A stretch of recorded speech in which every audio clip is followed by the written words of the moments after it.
Everybody in this world is seeking happiness, and there is one sure way to find it. That is by controlling your thoughts. Happiness doesn't depend on outward conditions. It depends on inner conditions. Dale Carnegie's Guide to Managing Relationships was written over 80 years ago, but it's still relevant today, as it was in 1937. This classic self-help book offers valuable advice on resolving conflicts, avoiding conflicts, improving public speaking skills, and becoming a charismatic leader. Dale Carnegie breaks the book down into 4 parts, so that's how I'm going to do this video. Let's get into it. Part 1. Fundamental techniques in handling people. Part 1 has 3 principles. Encouraging good behaviors increases the chances of it happening again, while critiquing bad habits can lead to resentment and bad communication.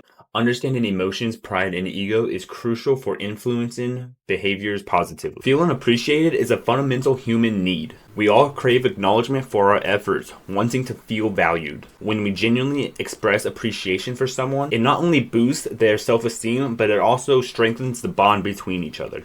To get someone to act, we need to connect our request to what matters to them and what they want. By making the matters connected, we make it appealing for them to take action. When a task resonates with what they value, they feel personally invested in completing it well and on time. Part 2. 6 ways to make people like you. Part 2 has 6 principles. Human nature tends to revolve around self-interest. Yet when we genuinely invest time into other people, we find things that captivate us as well. People naturally gravitate towards people who show sincere interest in them, fostering the basis for genuine relationships. Smiling, even subtly, holds remarkable power to uplift the smiler and everyone around them. It's a universal mood booster. Even during phone conversation, the warmth of a smile can change the tone and language that you use, making the conversation more positively geared. A person's name holds significant value to their sense of worth. Remembering someone's name gives them a level of importance, while forgetting it makes them seem overlooked.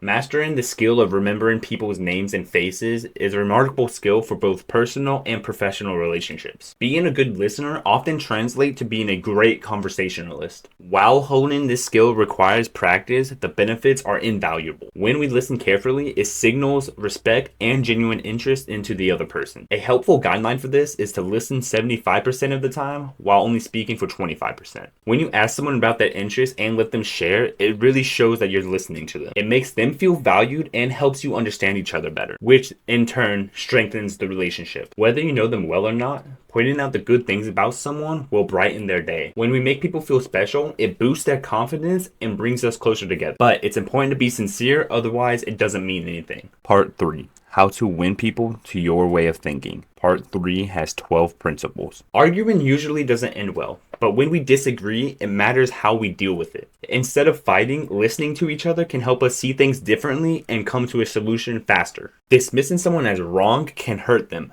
Everyone has their own views. By listening without judgment and having an open mind, we can avoid fights and find common ground. Making mistakes is what makes humans human. It's not a sign of weakness. People often blow small mistakes out of proportion because they find it hard to admit that they are wrong. But owning up to a mistake quickly shows strength and a willingness to fix things. Winning arguments shouldn't be the goal, no matter how convinced we are about our point of view. It's more important to encourage discussion rather than prove that we are right. Using friendly language helps us maintain relationships and helps us reach better solutions. Disagreements are normal, but starting with what we agree on sets a positive tone for the rest of the conversation. Finding common ground makes the other person more open and cooperative. It's easier to find solutions without defensiveness when we focus on our shared beliefs. When we let someone talk without interrupting them and genuinely listen to them, it shows that we value their word. By encouraging them to share, we give them a chance to be heard and understood, which builds trust and openness in a relationship. We are naturally more invested in our own ideas.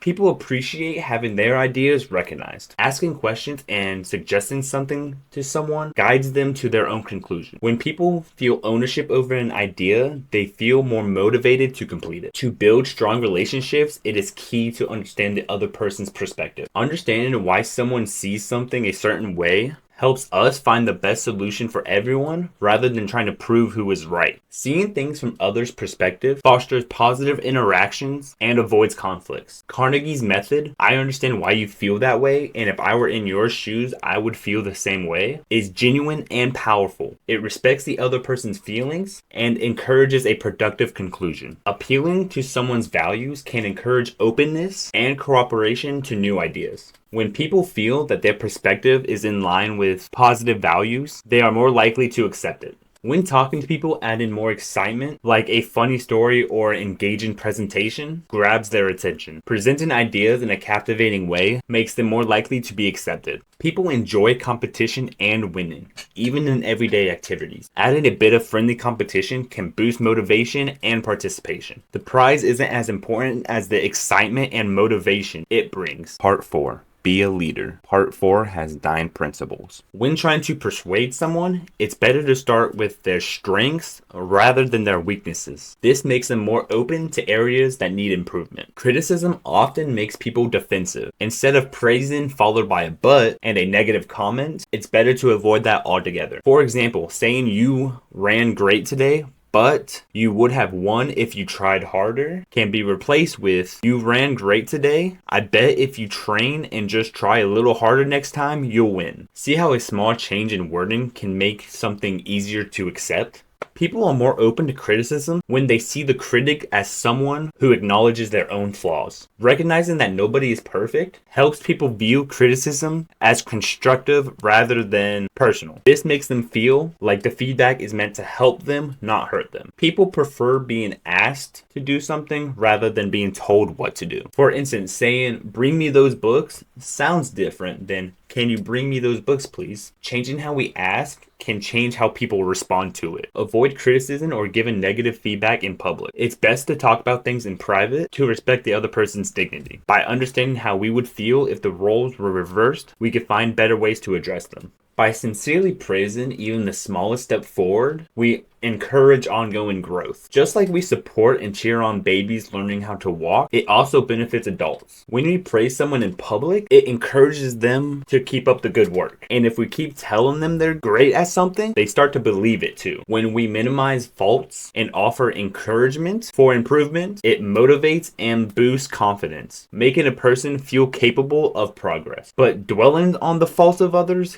can cause negativity and overwhelm them. So reward, recognition, and leadership can inspire people to continue going. Even if someone misses a promotion, highlighting their current role's importance and their skills can help dampen the blow. In conclusion, this is a great starting book for people who want to improve their social and professional skills. It's a genuine and deeply rooted book that has helped millions before and will help millions in the future. Thanks for watching this far. I hope you have a great day.